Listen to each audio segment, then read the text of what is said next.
Hello, fellow fantasy sports fans. We are here to celebrate the beginning of baseball. We've already done our hitters preview for the draft, and it is now time to turn our attention to the pitchers. I'm here, as always, with Casey, Vlad to the Bone, Scheinvold, and Ross the Boss. Hey, everybody, I'm Ross the Boss, and I want to talk Major League Baseball pitchers with you, Cowboy. I got the cowboy hat on for everybody. I'm excited. You got your look all ready to go, and I realize I always introduce you guys, and I forget to introduce myself. What's your name again? Dr. Dan Ratner. Oh, yeah, I heard about you. The doctor's You're good. in. I'm good. I'm glad my reputation precedes me. Guys, we're going to dive in with the best pitchers to draft, and we're going to do the top 30 pitchers. So each of us took a tier 30? of 10. 30. Because, look, you're going to need to pitch at least 5 starters, probably 6 to make it through your innings limit. Or if you're keeping up with head-to-head, you just got to have as many pitchers as possible. So, Ross, we gave you the assignment of the top 10 pitchers. Take it away. I've been doing a lot of homework the past week on starting pitchers, relief pitchers, you name it, I know it. The top 5 are, you can mix them up in a bag, but I'm taking Walker Buehler, 27 quality starts last year. The drop after that's 18. So I'm taking Buehler.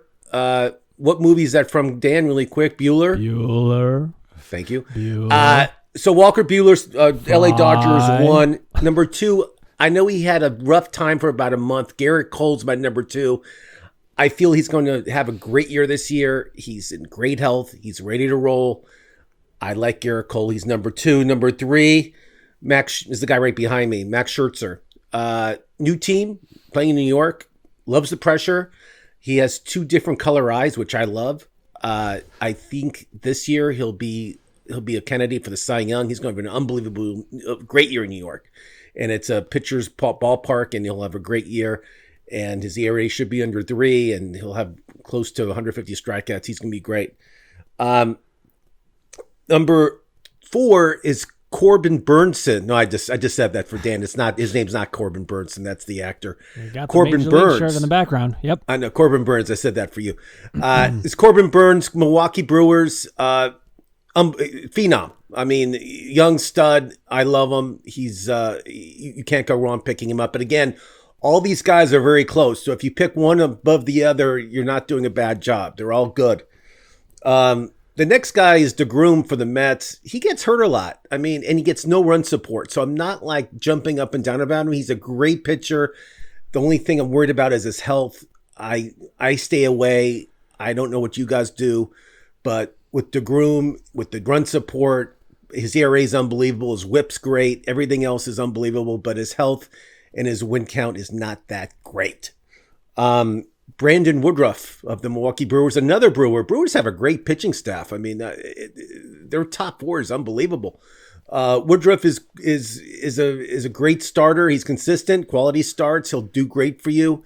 I wouldn't take him that high. People are taking him in the second, third round. I think that's way too high for him, but I do like him. But I would say he's more of a 4th or 5th round guy.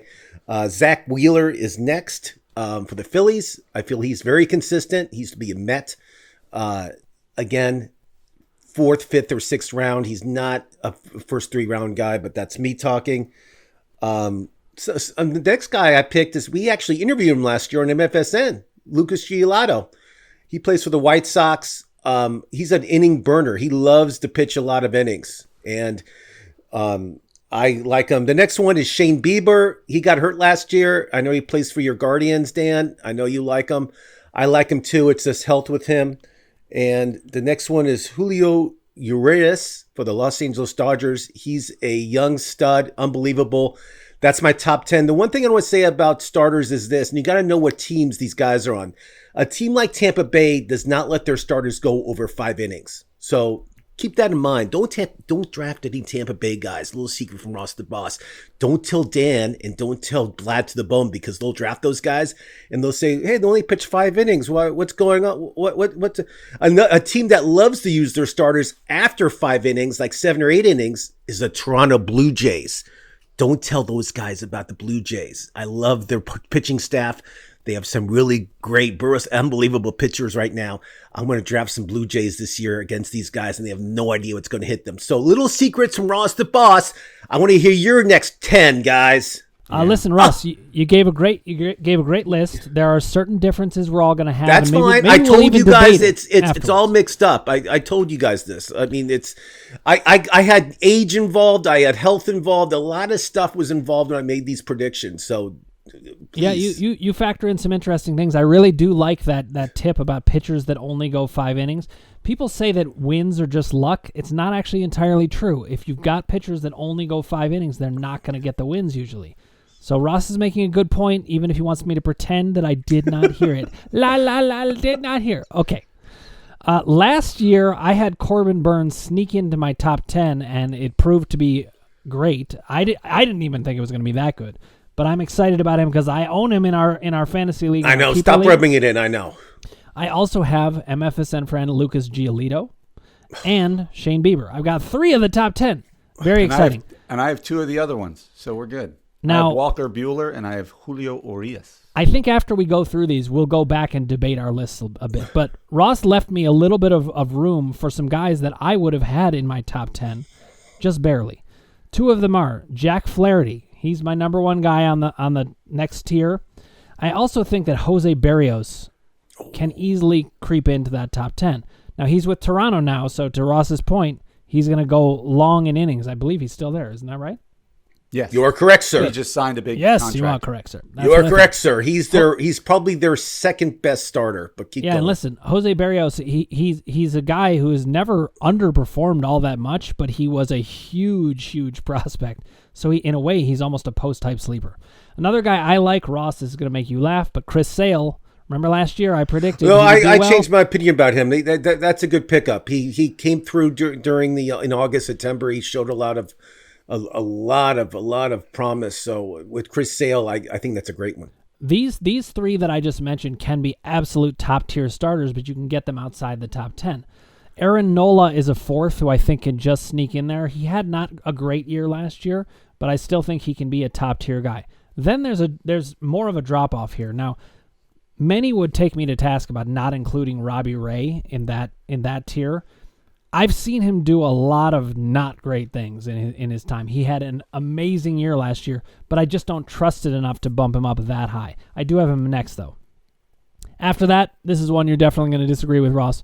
Clayton Kershaw. I know you don't like Clayton Kershaw for many reasons, but the guy is really consistent. Now, he's not one of these guys anymore who's going to strike out so many batters that is so far above the innings, but his innings are just always You don't even good. know where he's pitching next year. How can you like him so much?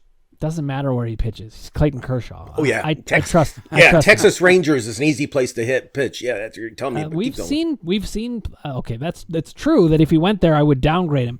But I think he's going to end up on a contender in a decent ballpark. Okay. I think he's going to be fine. So those are my top 6 in this tier. Then I have Freddie Peralta. He had a really Fastball good year. Freddie.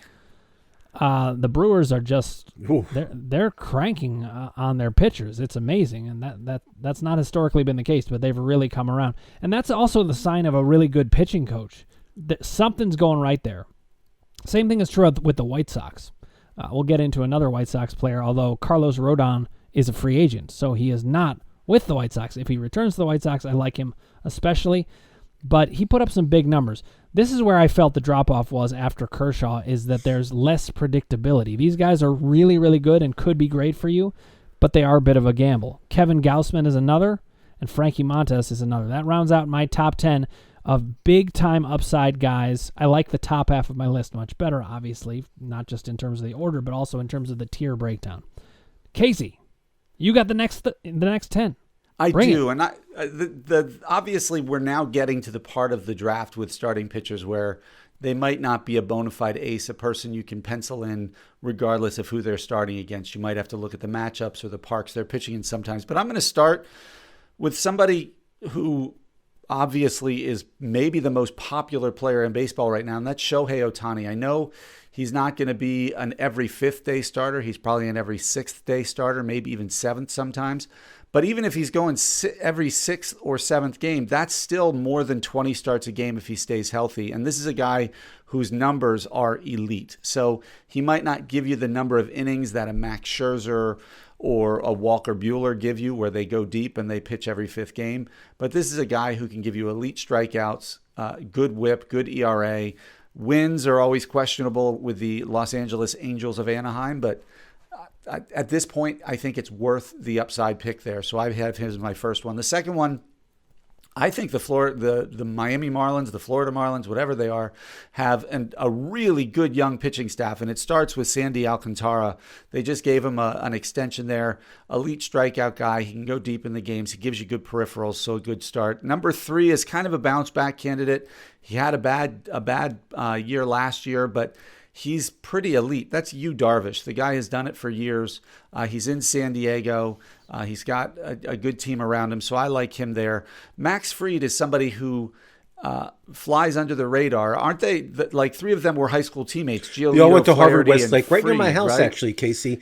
Flattery, Fried, and Lucas Giolito, they all were on the same team. And this guy I might was have there been watching them in high school play, and it was like... Okay, can I talk? The least heralded prospect of all 3.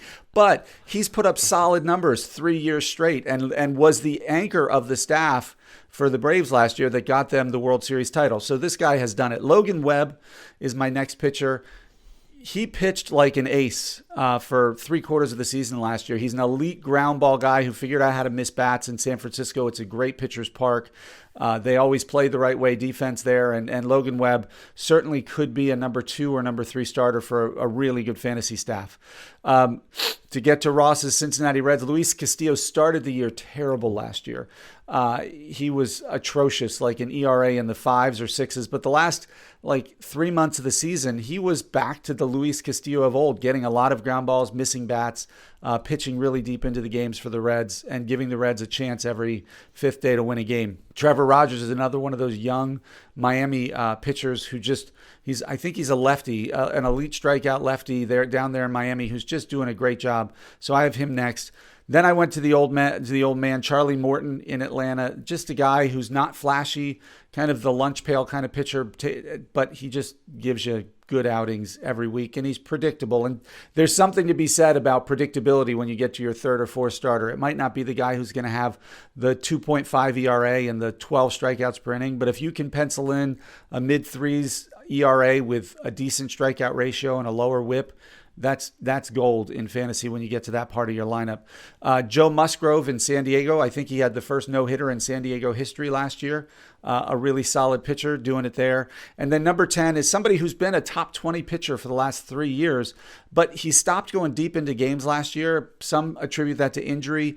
I don't know if it's just age or what, but Lance Lynn is solid. He's a bulldog out there. He gets you good numbers. He keeps the runs off the board. He's not going to get great strikeout numbers. He didn't go deep into games last year, but again, he's predictable and reliable. So those are my next 10 starters.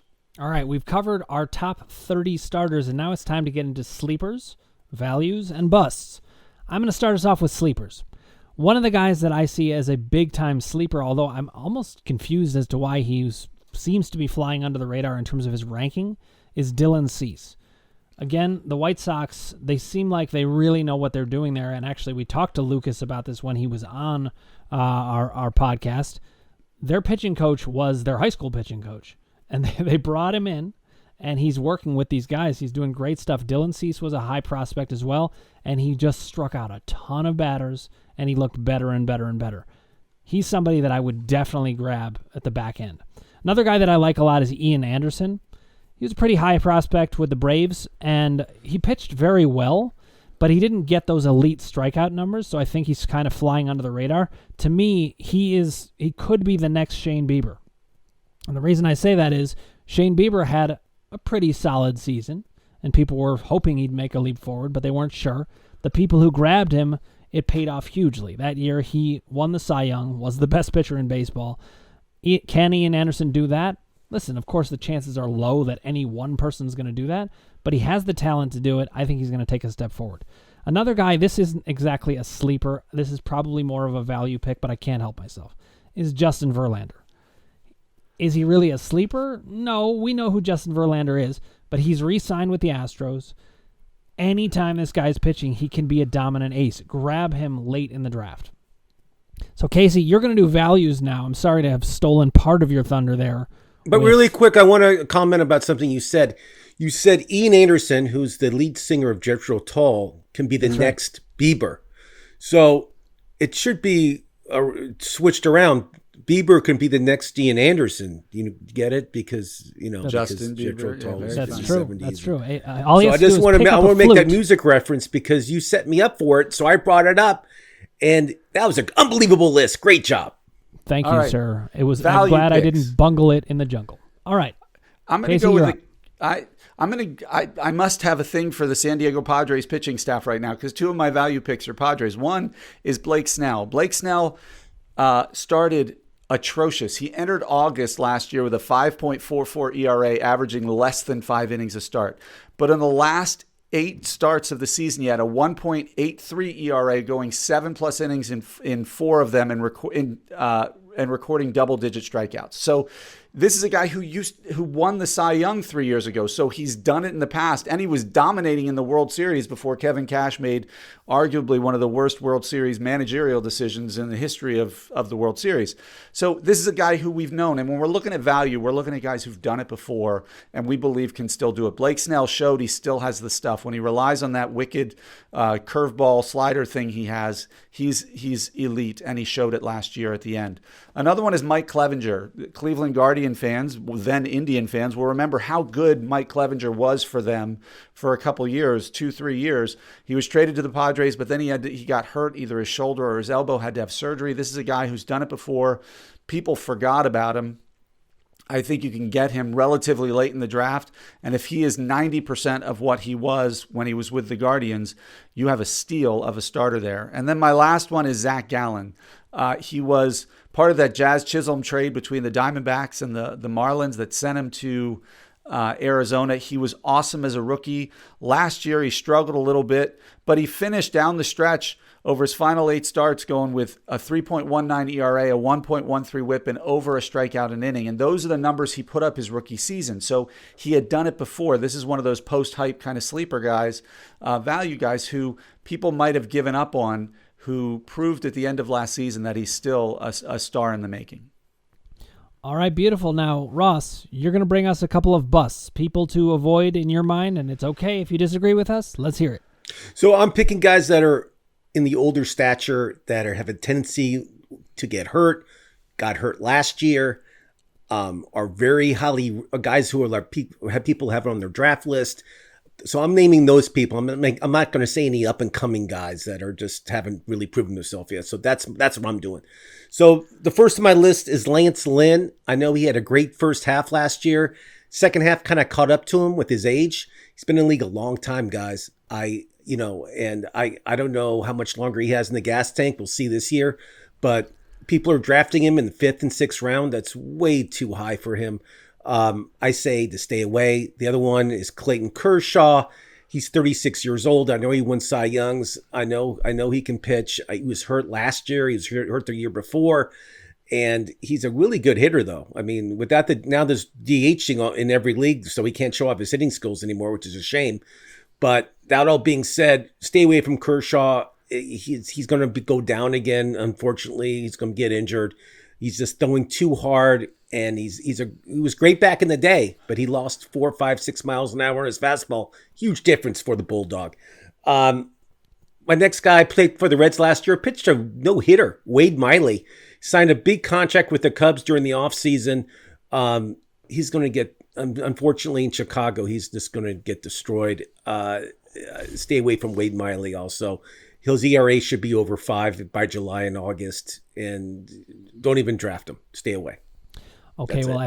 I hope Wade Miley's parents weren't watching, because he had a great career. I mean, he had no hitter last year. I know, but actually, preface that. I just say stay away from him in Chicago. Wrigley Field is not a good place to pitch for pitchers, and Casey Scheinfeld knows that. I'm with you on it, Ross. But the other thing to keep in mind is when a pitcher did something like pitch a no-hitter, look at how it affected their numbers. It brings the numbers down so much more than they should be. Just take into account anomalies like that. Right, and he got hurt last year too. I didn't even say that he was hurt for the second half of the season. I mean, also Wade Miley, he's only been a solid pitcher, so he has less room for error. And you bring him into Wrigley Field, I do think it's trouble. I have to agree with you there. Okay, we're going to switch our attention now to relievers. Now, I'm going to make a point before we get. I want to make closers. A point too, but go ahead. Okay, well, let's see if our points are the same, and if so, I apologize for robbing you of this point. First, we're going to talk about closers. I do want you to guys to all have on your radar, though, middle relievers. It's often very, very helpful to have one or even two or even three, potentially, middle relievers because they give great, great numbers, especially if they have been consistent. If they are a guy who pitches in the 8th inning and has great middle relief numbers, they also are very likely to get elevated to closer at some point. The turnover at closer is legendary. We all know it happens all the time. And I think... I actually took a peek at Casey's busts, and when we get into that, you're going to see this point. A lot of his busts are the highest level closers because people are going to invest at such a high level, but they're just as likely to bust as almost anyone else. Anyways, I just basically stole Casey's segment, but I'll let you say it in your own words.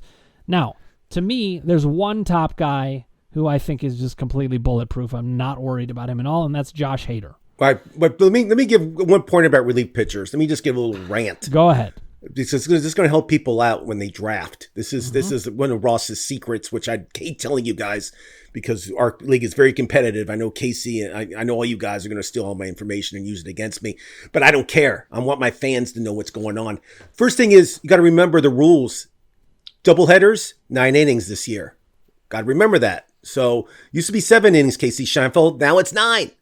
Also, 20 years ago, starters got 70% of the innings pitched, okay? 10 years ago, it dropped down to 61%. Last year, it's 52%. So right now, 48% of the pitching goes to relief pitchers. Only 52% go to starting pitchers. So when you're drafting your relief pitchers, know that they're not going to pitch that many innings compared to some other guys that are relief pitchers. So don't take these relief pitchers don't take them at the end of the draft. Be smart. Take them a little earlier so you get the guys that can help you in whip, strikeouts, even wins. Like you mentioned, Josh Hader. He pitches like 5 games a week. I mean, he loves to pitch. He comes in there if the game's tied, if they're losing by a run, he'll go in there. They don't care. And he gets saves. He's unbelievable. And he has the hair. So I'm just telling you guys up front about the relief pitching. Don't underestimate it. Please, please draft relief pitchers. Trust me on this. All right. But keep in mind, you want to draft for depth with relief pitchers too, because even your top guys can end up either losing their job just from not pitching well or an injury happens. You want to have depth at relief pitchers. So here's my list. Josh Hader is at the top. Yes. He's all alone up there. I do love Liam Hendricks. I worry a little bit about how they deployed him when they brought in Craig Kimbrell. So that has him certainly lower than Josh Hader for me. AROLDIS Chapman had a pretty bad year by AROLDIS Chapman standards, but I still think I'd take him above anyone else other than Hader and Hendricks. Up next, the almost ever underrated Kenley Jansen. People they count him out all the time. They think, oh, he's not going to be that good. And every year he produces very well. To me, those are the clear top 4. After that, you got Ryan Presley. The guy puts up great, great numbers. The Astros are going to win a lot of games. And he's just very consistent. So what I'm looking for when I'm looking at closers is who has extra risk attached. Now, Ryan Presley did have some injuries, so he does have some extra risk. But I still think his numbers could be dominant. I'm looking for a dominant closer with less risk. Raisel Iglesias is another guy who qualifies very well. He seems to have gotten his control issues even more under control. And so he's incredibly solid. After that number 6 spot, I got a lot more questions. So there I went for upside. Edwin Diaz has huge upside. He's also got a lot of questions. He's underperformed at least one season and parts of other seasons. So it's a roller coaster ride at closer. A guy that I do really like, but I just don't know how much to trust, is my own Cleveland Guardians, Emmanuel Clace. He puts up great numbers, but how solidified is he there? If he stumbles a little bit, is he going to lose that job? We all know that with closers, it's a headache season long. You're always worried, are my guys going to lose the job? Jordan Romano, another guy who put up great numbers. He's on a great team. Going to put up a lot of good save numbers as long as he keeps the job.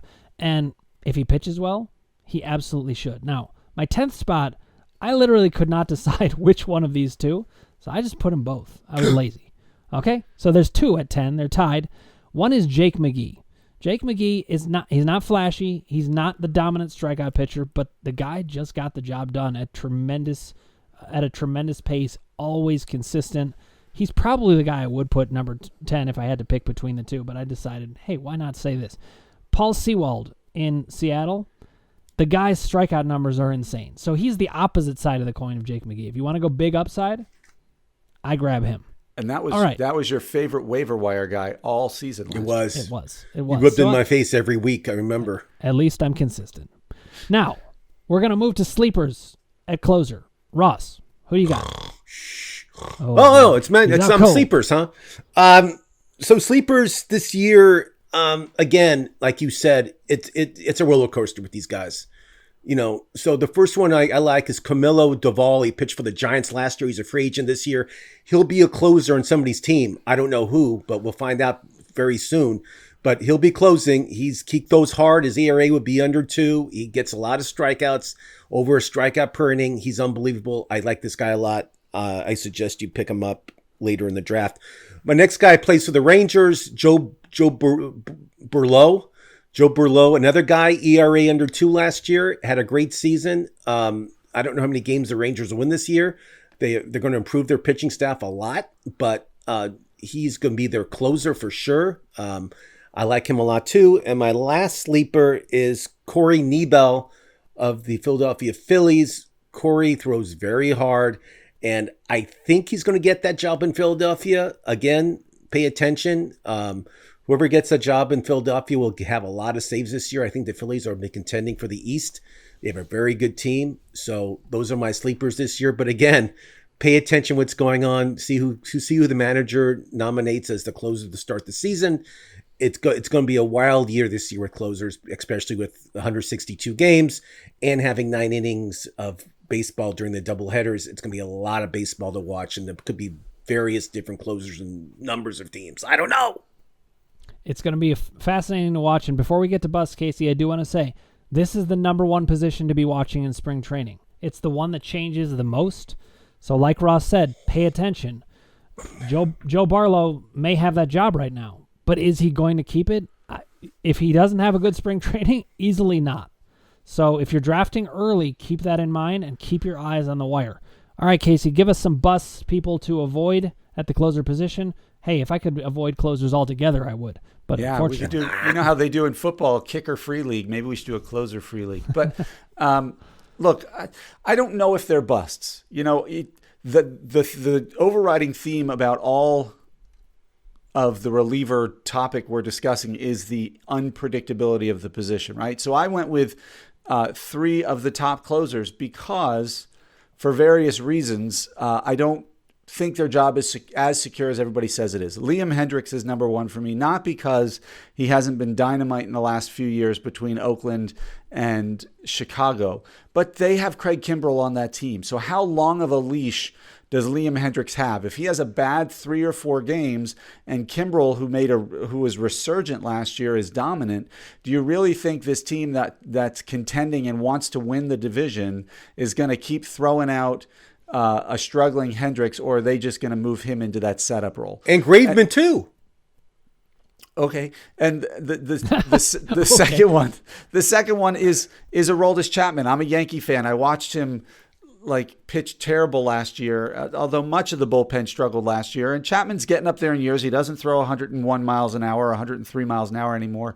And they have Zach Britton and Chad Green on that team, 2 other guys who they like to throw out there to close games. Again, there isn't as long of a leash, I don't think, for these pitchers when there's somebody waiting in the wings. And then my last one is another one, Kenley Jansen. So your 2, 3, 4, who I believe are actually appropriately ranked, are also the biggest risks, because then there's Blake Trinan on Los Angeles, who was dynamite last year. And Jansen, if he struggles, will he keep the job consistently? So are they busts? I don't know. But because of the risk, I don't want to pay the price for them. I would rather take one of the other ones so I can get a little later in the draft and then just carefully monitor and be quick to the waiver wire or quick to the bidding with players as they get jobs. Well, you guys both made great points about why the valuation of this position is so hard, because players are going to come in and out. And here's the other thing. These managers, they don't need to show any loyalty to these guys. They're much more replaceable, I hate to say it, as players who can actually, be replaced on the field. When you're looking at a position player, if they're struggling, you don't usually have a guy who's of equal value who can slot in there. But with relief pitchers, partly because they only face the batters one time through, they can get away with a lot more. There's a reason that a lot of pitchers who are, really good can't succeed as starters, but can at relievers. They don't have to go through the rotation, the batting order again and fool everybody. So these guys are all replaceable. Nobody's loyal to anybody on here, basically. Short of a guy like Mariano Rivera back in the day, very few pitchers that are going to get that kind of respect that they're going to get kept in long if they're struggling. And with a guy like Liam Hendricks, by the way, even if he's not struggling, these managers they pick and choose all the time. He could just be like Craig Kimbrell's closing half the time. So there is risk. And I had trouble ranking the order because of it. Just try to minimize risk. I think that's the best thing we can say about closers. Guys, anything to add in terms of relievers? Are there favorite middle relievers that you want people to jump on who are waiting in the wings? I know we mentioned some of them. Well, there's Devin Williams of Milwaukee, who I love. He can be a closer probably in at least half the teams right now. His stuff is electric, unbelievable stuff. And some of the other relievers you didn't mention is Will Smith of Atlanta. He'll have 30 saves this year. He's very consistent. I like Will Smith, not the catcher, not the singer, not the rapper, but I'm talking about the relief pitcher in Atlanta. And then a guy that has a new surrounding now is Mark McComb of the Arizona Diamondbacks. I mean, he's coming into a situation where he's like the only closer in Arizona right now. So he's not really competing against anybody in Arizona, and their team has improved a lot over the offseason. They were last place last year, but I think they invested a lot of money in some good players. So there's a lot of change with middle relief. Again, guys can shine during spring training and get the setup job. So again, you got to watch spring training. You got to see what happens the first couple weeks. Stay active on the waiver wire. Don't okay, I drafted my team. You're not going to win your league on your draft. Trust me. You're going to win your league on the waiver wire during the season. If you listen to me, Casey Scheinfeld, and Dr. Dan Ratner during the season with our waiver wire shows, I will guarantee you will finish better than you finished last year on your team, because it's so important to do well during the waiver wire every week. If you don't do that, you're going to lose for sure. The draft is what it is. You're not going to win your league on your draft. As much as I want to say, if you do what we say, you're going to win the draft. No, you're not. You're going to win the league if you do the right moves during the waiver wire, and you move and you make the right moves, and you draft the players that are multi-position players. That's how you're going to win your league. I'm totally with you on that, Ross. And I love you how fired up you are. I will say this: there's a saying in fantasy baseball. Actually, it's in fantasy sports in general. You don't win your league on the draft, but you can lose it. So just make sure to minimize your risk during the early parts of your draft. Take people who you can count on, and that's why you wait on closers. You can't count on any of these guys. I don't care who they are, not even Josh Hader. Don't take them that early, but don't miss the closer run. There's always going to be a closer run.